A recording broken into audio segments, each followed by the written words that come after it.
right, the Friday the 13th revisit takes us to Jason X and/or Jason in Space. Okay, so before I get into this movie, let's talk about the background of Jason X. Believe it or not, Jason X came out about 9 or 10 years after Jason Goes to Hell. Now, the reason there is a near decade stretch between these two movies is because in the interim, New Line was trying to get Freddy vs. Jason off the ground, and they just had trouble trying to find the right script. Hence why that movie was stuck in development hell for so long. They couldn't crack the story. Eventually they did in 2003. And we got the movie we got. But in the interim, Sean S. Cunningham had the idea to do another Jason movie as a way to keep the character relevant. And since up to this point they have done all that they could with Jason, in their minds, the next logical step beside Freddy Krueger was to put Jason in space. And when it comes to horror icons in space, it never really works out. Hellraiser Bloodline didn't work out. A Leprechaun in Space, a movie I have not seen to this day, but I can tell you that, and I'm sure as hell that it didn't work out.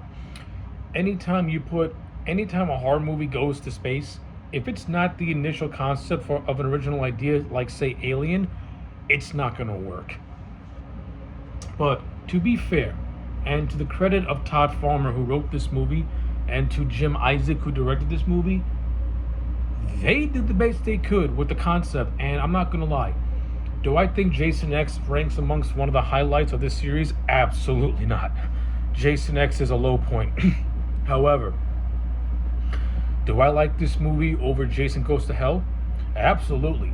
Unlike Jason Goes to Hell, which is just a convoluted mess that took itself way too seriously, Jason X knows that it's a stupid movie. It knows that it's campy. It knows that it's dumb and that it's silly. And to this movie's credit, it has fun with itself. And that's the biggest compliment I can give Jason X, is that the movie has a sense of fun. It's goofy, it's over the top. At this point, Jason is no longer a menacing threat. He's a pop culture icon. He's more or less like Teflon. No matter what you do with him to this point, he's still going to be very, very popular. Even though the movies may suck, the character himself will not suck. Jason will always be this menacing threat, no matter the situation you put him in. Now, as a lifelong fan of the franchise, I'd rather see Jason go back to his roots, just stalking the campgrounds as this, pseudo-realistic type of serial killer. Or, as in Part 6, where he's a resurrected zombie, yet still true to its core. Jason X goes against all those characteristics of the franchise. Now, if you're not a fan of the Jason movies, Jason X is just another Friday the 13th to you, in which it's the same thing, only in outer space. And yeah, to an extent, I can see that. I can see how this movie is just, instead of the woods, we're in space. But again, it's the creativity of this movie that I've grown to appreciate over the last 22 years. I remember seeing this movie in theaters and liking it. Now, I was born 1990. I'm 34 now. So obviously my first experience seeing a Friday the 13th movie is going to be Jason X. Like most people my age, our first theater experience is either going to be Jason X or Freddy vs. Jason. That's the memory that we're going to have as children. Because kids my age, when Jason Goes to Hell came out, that was 1993. We were just babies. By the time Jason X comes out, we're preteens, basically. So yeah, does this movie pull on the nostalgic heartstrings because I saw it in theaters? Yeah, a little bit. But does that change my overall perception of this movie? Do I still think that this automatically makes this movie better than what it is? No. It absolutely doesn't. It does not make this movie any better than what it is. This movie is still a stupid, goofy mess. And like I said, there are other movies in this franchise that are just light years better than Jason X. But in terms of Jason for the new age, like from the 90s and on, it's okay. As a solo Jason movie, it's okay. The overall premise is, Jason just goes to space after being cryogenically frozen. He's thawed out 400 plus years later, and he starts to terrorize the ship. There's nothing really to it. The characters in this movie, they're mostly forgettable. with the only exception being the character of Brodsky, who was like this army sergeant played by Peter Mensa. To those who are familiar with 300, Peter Mensa plays the character that Leonidas kicks into the pit of death. So, yeah, the character of Brodsky is badass. And why I say the character of Brodsky is badass, not just because I like Peter Mensa as a character actor, but because to me, Jim Isaac and Todd Farmer rectified what should have been done with Creighton Duke, and that's made him feel like more of a threat to Jason. Brodsky, to me, came across as a threat to Jason. What puts the icing on the cake is that when you get to the end of the movie, Brodsky's the one that saves the survivors from the final kill. Brodsky's the one who stops Jason. And since this is the last movie to come out before the reboot, this is in essence the end of Jason when you look at it in hindsight. Like, Brodsky's the one that killed Jason for good when you look at it. Now, Freddy versus Jason, that's, I don't know. Because if you're to watch these movies in chronological order, Jason X happens after Freddy versus Jason. But we're not going to talk about the timeline or chronological order and any of that crap. We're just talking about this movie for what it is. So yeah, Brodsky's character, he's cool, badass. I like him. He's got a lot of cool scenes, got a lot of good, nice one-liners. One of my favorite ones is when he and his grunt team are trying to track down Jason, and Jason picks them off one by one in creative ways. He has this one guy who starts to kung fu fight him. He knocks him off a ledge, and he falls into a big giant screw. One of the characters has his classic line of, "Have you seen this guy?" She's like, "He's screwed." No, that's a funny, stupid line. One character has like gets stabbed by a pendulum. Jason splits another one in half. Like, the way Jason disperses these grunts he does them in a variety of ways. One gets their neck cracked in a very jarring kill scene, to be honest with you. Of all the stabbing and stuff like that, it's the fact that Jason cracked someone's neck that always comes across as just brutal to me. Mainly because it showcases his brute strength and what he can do without a weapon. Stuff like that I like when it comes to the Jason character, was when he utilizes more of his brute strength, and you see just how strong he really is, supernatural powers and all. So yeah, like that scene's one of the highlights. Of course, how could you not mention the liquid nitrogen scene where he freezes a girl's face and then smashes it on a counter? That's probably the most iconic death scene in this entire movie because it's so different from what you are normally seeing in Friday the 13th. So that's cool. That's good shit. But you do have the standard stabby slash. So, you do get that with a Jason movies. That is what it is. And I like it. It's fun.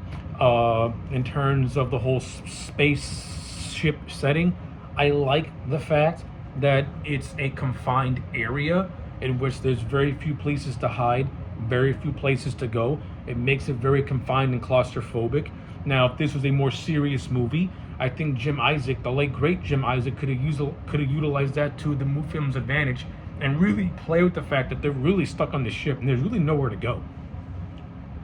I mean, you do have scenes where you get that, but I don't think Jim Isaac really utilized that suspense as much as I would have liked to have seen him utilize it.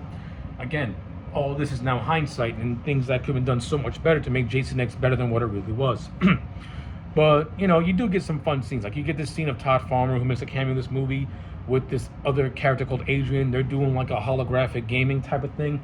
At first they think Jason's part of the game, but they realize that he's not, and he quickly takes them out. That's a nice little scene. The opening scene itself, before the characters of Rowan, who is our final girl, who is one of our leads, and Jason get frozen, Jason gets to kill David Cronenberg on screen, which I think is absolutely hilarious, and that actually says a lot to David Cronenberg as a person, because Jim Isaac is a protege of David Cronenberg, and he wanted him to be in this movie. Cronenberg agreed on the condition that he gets to rewrite his dialogue and get killed in the movie. And Cronenberg has one of the best lines in this movie where he's like, "I don't want him frozen, Rowan. I want him soft."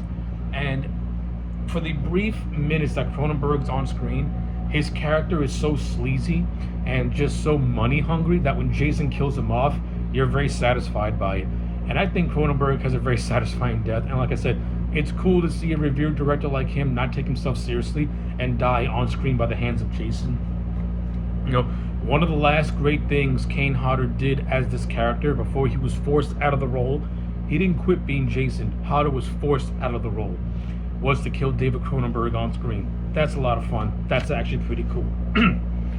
Speaking of Kane Hodder, as I've mentioned since my part 7 review, Kane Hodder will always be great as Jason. The movies he's in get bad, but at least he's one of the redeeming factors of the films. In this movie, he doesn't really bring anything new to the role. He's basically just going on. It's basically just by the numbers in terms of his portrayal. Like, it's basically Kane Hodder doing his greatest hits as the character.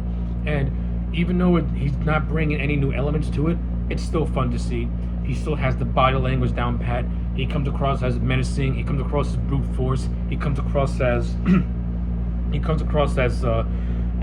smart as the character as well. So I like it. Kane Hodder is the GOAT. He'll always be Jason to me, and he'll always be the best version of the character. Other characters that are in this movie that are okay, you have this android by the name who's called KM.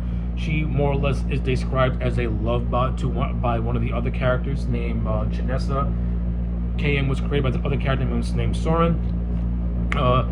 They have this weird kind of sort of love thing going on where KM is in love with Sauron, and that gets expanded upon in the end where they make out, and Sauron upgrades her to look like Trinity from the Matrix, and she kicks Jason's ass and basically kills him. Like, KM is the one that kills Jason, and if the movie would have ended there, Jason would have had a lackluster death scene in which he gets shot up and blown apart.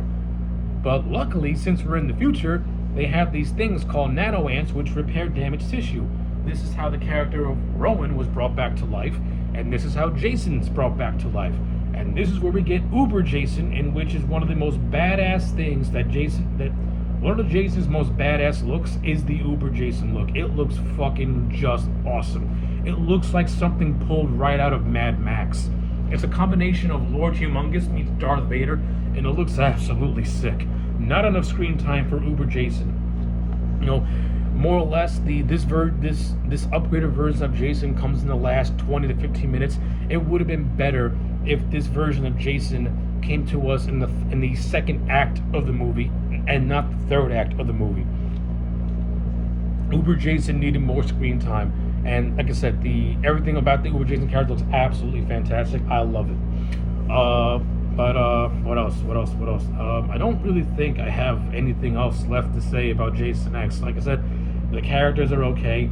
There's a handful of side characters that I do like. There's this character called Crutch, who's like a mechanic type of dude. He's pretty fun. Jason takes him out by electrocuting him. There's this character of Lou, who is more or less the captain of the ship. Jason kills him off screen in a gory way. You have the professor named Lowe, who is trying to get personal monetary gain from finding the bodies of Jason and Rowan. Of course, he meets his grisly end when Jason decapitates his ass. But yeah, other than that, nothing really much. Like, the directing is fine, the cinematography is whatever. This looks like a straight to sci-fi type of movie. Like, the cinematography looks very just something you'd see on direct-to-DVD. The CGI is early 2000s CGI, and when you watch it now, it looks like absolute garbage. Friday the 13th works best when it's all practical. When you add CGI to it, it's going to be very, very hit and miss, and it's not going to look good. And this is an example of it not looking good. It looks bad, like really bad. It looks like PS1 graphics bad. But yeah, I mean, the third act of the movie is fine. The ship that they're on gets totally destroyed, and now they gotta they're in a race against time to try and get out of the ship before it explodes, which they eventually do. And you got that, and you have the ending where Brodsky saves our characters by him and Jason pretty much crash landing into Earth from orbit into a lake. And the last shot we get is of the Uber Jason mask at the bottom of this lake. Oh, fun fact. This movie did not pay a nice little tribute to the old Friday the 13th movies. via a holographic scene as a way to pretty much have Jason get off their trail. It was nice to see the old Crystal Lake setting. I really wish they would have went with the idea of Jason's mom being his holographic scene. Jim Isaac and Todd Farmer actually talked about this scene in their audio commentary, and I wish they would have filmed it because it would have been cool to see. At the time, Betsy Palmer was still alive, but if you couldn't get Betsy Palmer to come back as Jason's mom, just seeing Jason interact with his mom, even in a holographic image, and him kind of sort of killing his mom as a way of saying, "No, mom, I'm my own man now," like a teenage Jason going against his parent. That would have been interesting and something cool to see. It would have been stupid and silly, but for a movie that's already stupid and silly, why not? Put it in there. So yeah. With all that being said, Jason X to me is a solid 6 out of 10. I'm not gonna lie. I enjoyed this movie. I find it fun. It's stupid. As a Friday the 13th movie, it's a 2 out of 10. But just solely as a guilty pleasure movie, a 6 out of 10. I find it more enjoyable than Jason Goes to Hell, a lot more fun than Jason Goes to Hell, and much more energetic than Jason Goes to Hell. So yeah, those are my thoughts on Jason X. Let me know yours in the comment sections down below. Like the video and subscribe, and I'll check you back next time for more.